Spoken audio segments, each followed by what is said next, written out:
Question given है NCERT in text का class 10th के लिए। तो ये क्वेश्चन है, why is diffusion insufficient to meet the oxygen requirement of multi cellular organism like human. यानी कह रहा है कि डिफ्यूजन से ऑक्सीजन का रिक्वायरमेंट नहीं पूरा होगा, किसमें? तो मल्टी सेलुलर ऑर्गेनिज्म की बात हो रही है। ऐसा इसलिए है कि यहाँ पे देखते हैं आंसर क्या गिवन है। In multi cellular organism all the cells may not be in direct contact with surrounding environment, thus simple diffusion will not meet the requirement of all the cells।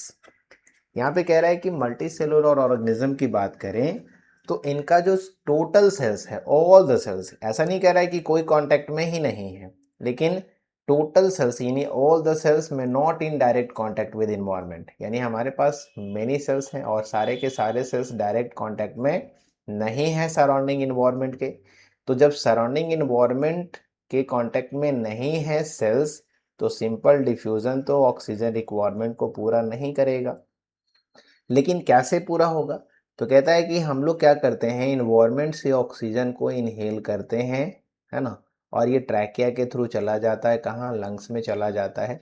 Lungs के अंदर आपको पता है millions of alveoli present होते हैं और alveoli surrounded by capillaries होता है, जहाँ पे क्या होता है कि कैपिलरी, ब्लड कैपिलरी और एल्वियोली के बीच में क्या होता है, एक्सचेंज ऑफ गैसेस होते हैं, यानी यहाँ पर डिफ्यूजन होता है ना। एक्सचेंज ऑफ गैसेस जो है, कार्बन डाइऑक्साइड आउट होता है, ऑक्सीजन इन होता है, तो यहाँ पर डिफ्यूजन होते हैं।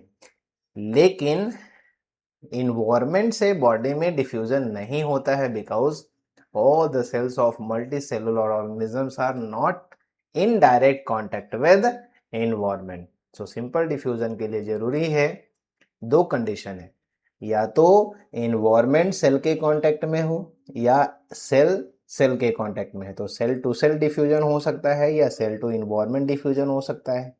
तो मल्टी सेलुलर में और the cells not in direct contact with environment.